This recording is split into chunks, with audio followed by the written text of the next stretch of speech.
Hello বন্ধুরা, কেমন আছেন সবাই? আশা করি সবাই ভালো আছেন। বন্ধুরা, আমাদের এই গল্পগুলো যদি ভালো লাগে অবশ্যই লাইক করবেন আর কমেন্টস করে জানিয়ে দিবেন। চ্যানেলে যদি নতুন হয়ে থাকেন অবশ্যই সাবস্ক্রাইব করে পাশে থাকা বেল আইকনটি প্রেস করে রাখুন। Just set up.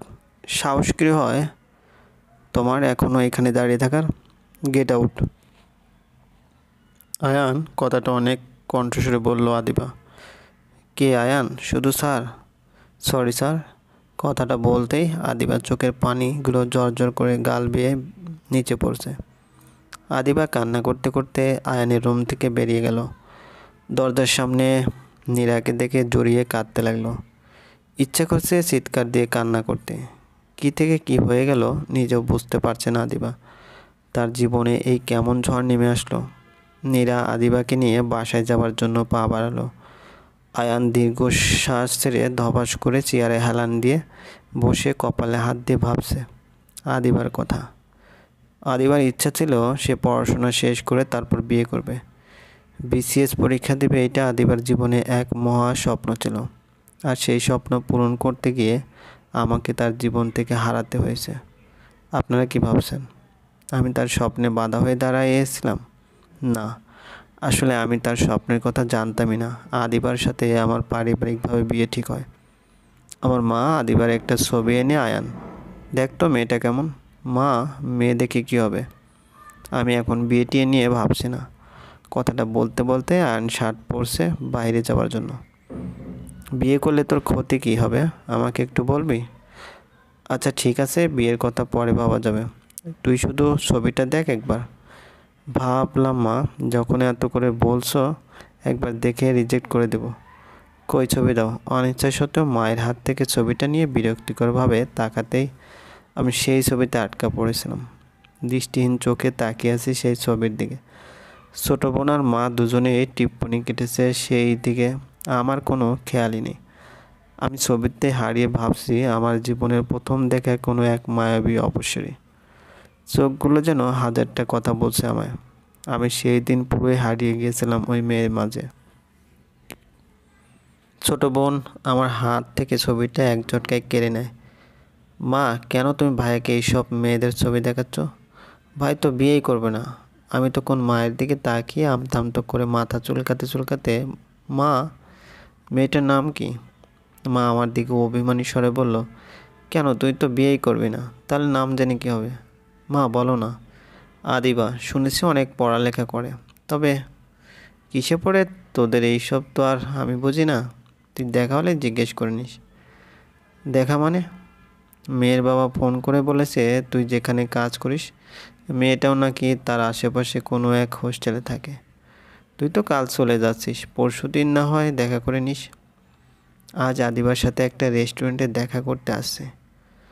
অসম্ভব ভালো লাগছে আমার।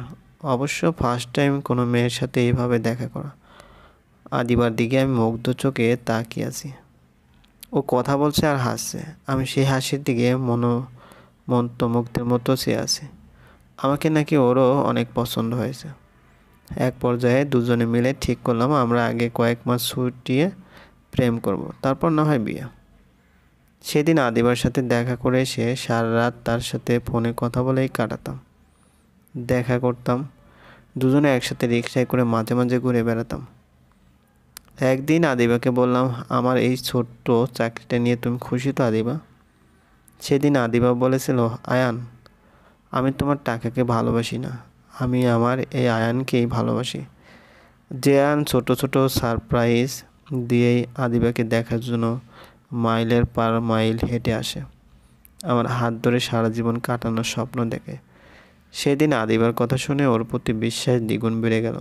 মনে হলো মেয়েটার জন্মই শুধু আমার জন্য হয়েছে। সারাটা সময় যেন ও আমার পাশেই থাকে। কোনো কিছুতেই মন বসাতে পারছিলাম না। সারাক্ষণ ওকে নিয়েই হাজারটা স্বপ্ন দেখতাম।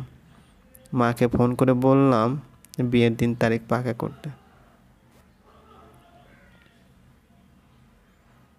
কোনো কিছুতে মন বসাতে পারছিলাম না। সারাক্ষণ ওকে নিয়ে হাজারটা স্বপ্ন দেখতাম। মাকে ফোন করে বললাম বিয়ের দিন তারিখ পাকা করতে।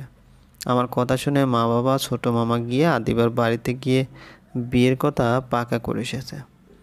বিয়ের দিন গনিয়ে আসাতে দুজনে একসঙ্গেই বাড়ি গেলাম। বাড়িতে এসে দেখি বিয়ের 2 দিন আগেই বাড়িতে অনেক মেহমান। আমাকে দেখে সবাই আদিবাকে নিয়ে অনেক টিপ্পনি কাটছে। গায়ের হলুদের আয়োজন শুরু হবে একটু পর। ইচ্ছে করছে আদিবাকে ফোন দিয়ে কথা বলতে, মনের ইচ্ছাটাকে চাপিয়ে না রেখে ফোন দিলাম। কি করছো আদিবা? এই তো সেজেগুজে বসে আছি। কি করছো তুমি আয়ান? অপেক্ষায় আছি। কিসের অপেক্ষা? আমার জীবনের মূল্যবান মানুষটার জন্য, যার ভালোবাসায় আমি পাগল হয়ে আছি, যার ভালোবাসায় নিজেকে রাঙানোর অপেক্ষায় আছি। আয়ন, সত্যি তোমার ভালোবাসা অবহেলা করার সাধ্য আমার নেই। সারা জীবন আমায় এভাবে ভালোবাসবে তো আয়ন? তুমি একবার আমার কাছে এসো, তারপর দেখবে আয়নের ভালোবাসার জোর কতটুকু। সায়ন আয়নের কাজিন এবং বন্ধু। এসে কি করে তোর কথা শেষ হয়েছে? দোস্ত, কাল থেকে সারা রাত সারাদিন বলিস কেউ বাধা দেবে না, প্লিজ এইবার তো চল। আয়ন আদিবাকে আর কিছু না বলে ফোন রেখে দেয়।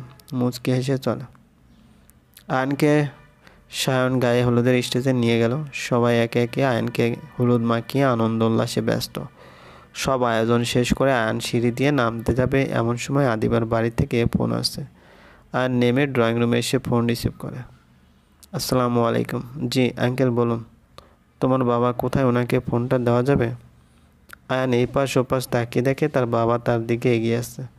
আয়ান তার বাবার দিকে ফোন বাড়িয়ে দেয়। বাবা, আদিবার বাবা ফোন করেছে।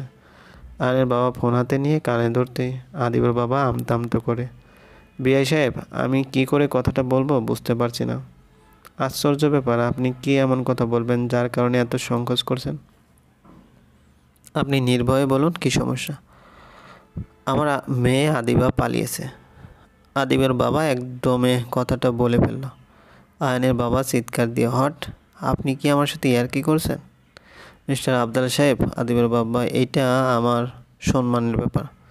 আপনি কি বলছেন আপনি বুঝতে পারছেন?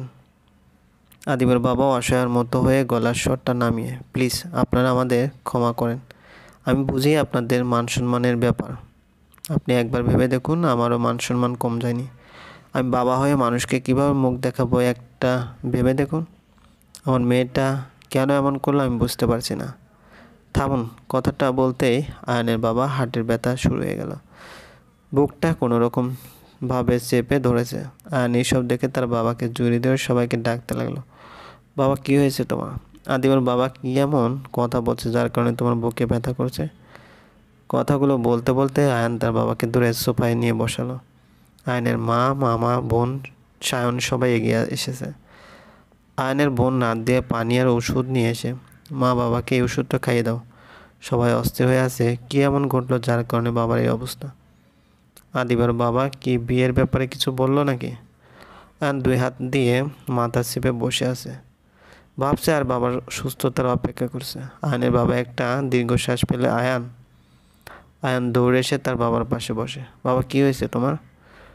বাবা, আদিবার বাবা কি বলেছে তোমাকে? আয়নের বাবা আয়নের মাথায় হাত বুলিয়ে দিয়ে কান্না জড়িত কণ্ঠে, আয়ন, আমাকে ক্ষমা করে দে বাবা। তোর জন্য যে মেয়েটাকে ঠিক করেছি সে নাকি পালিয়ে গেছে। আয়নের বাবার মুখ থেকে কথাটা শুনে নিজের কানকে বিশ্বাস করতে পারছে না। পুরো ঘরটা যেন তার মাথার উপর দিয়ে ঘুরছে। চোখ কান দিয়ে যেন আগুন বেরোচ্ছে। তড়িঘড়ি করে উঠে ফোন হাতে নিয়ে আদিবাকে ফোন দিতে লাগলো। ফোনে রিং হয়ে যাচ্ছে কিন্তু আদিবা ফোন রিসিভ করছে না। আয়ন বারবার ফোন দিয়ে যাচ্ছে। এদিকে আয়নের মা কথাটা শুনে অজ্ঞান হয়ে পড়ে গেল। সায়ন আর নাদিয়া তার মাকে নিয়ে ব্যস্ত হয়ে পড়লো। চলবে, গল্পটি ভালো লাগলে অবশ্যই লাইক করবেন আর কমেন্টস করে জানিয়ে দেবেন। চ্যানেলে যদি নতুন হয়ে থাকেন অবশ্যই সাবস্ক্রাইব করে